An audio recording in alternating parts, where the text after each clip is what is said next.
My first question for you both is, what attracted you both to this project? You know, I found this project while I was promoting another film I produced called Miracles from Heaven. And when I met Joyce Smith and John Smith and Pastor Jason Noble and heard firsthand their story, I was just inspired by it. I mean, truly, it says in the medical record, patient dead, mother prayed, patient came back to life. And when Joyce articulated that on the program, when I met her, I was like, I've got to do it. And I went to them after the program was over. I said, this is who I am. I'm a producer, and I want to help tell your story. And they were on board, and that was just about 3 years ago. And here we are. That is incredible. How about yourself? Well, I knew nothing about the story until I got the script, which had been written at this time. Right. And I read the script, and I couldn't believe the story, so I went online and looked at some of the footage, the newsreels about it, and realized that this actually was an amazing miracle, and it just moved me. I identified with the story, and just wanted to do it. It truly is. I mean, I know I can speak for myself where I was a mess watching the film. Plus, knowing it's a true story, it just hits to your core. The story really has just so much heart to it.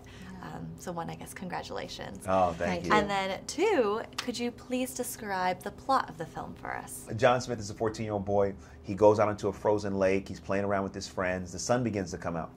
The ice begins to crack. He and his friends fall through the ice. His two friends are able to escape. John Smith drowns. He dies. They find him after 15 minutes being trapped under the ice with no oxygen. They miraculously rescue him. They take him to the emergency room. They try to revive him for another 45 minutes. They cannot do it. They go to his mother. They say, we've done all we can do. Now's the time to say goodbye to your son. She goes into the emergency room. Her son is there laying on the table, not connected to a breathing machine, not on life support. He's dead. She goes over to his feet and says, Holy Spirit, bring back my son. The moment she prays, John Smith, her son, gets his heartbeat back. And that's the beginning of a miraculous recovery, and that's the breakthrough story. You know, I've seen the film, and just talking about it just gives me chills the way all right, so I guess, you know, for someone who isn't religious, who's coming to see the film, what would you say to them to encourage them to come see it in theaters? It's a true story. Yeah. It's a great drama.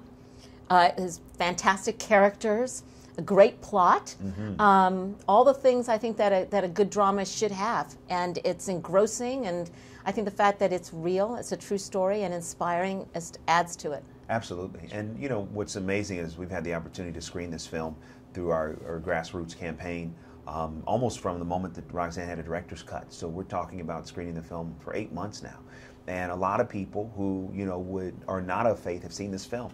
And what's amazing is I just got a text from somebody who's a close friend of mine, who she would probably call herself agnostic. And she saw the film, cried through the whole thing, and said the film was amazing. It moved her. And I think that's the thing that's so powerful about this. It's a true story.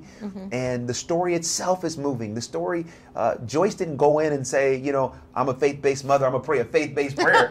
She just went in there and said, I'm a mom, my son is dead. If I don't do something, then he's going to be gone forever. And I think that idea of her love is what is transformative. And I think it's also what will bring people who may not be believers to this movie and allow them to enjoy it.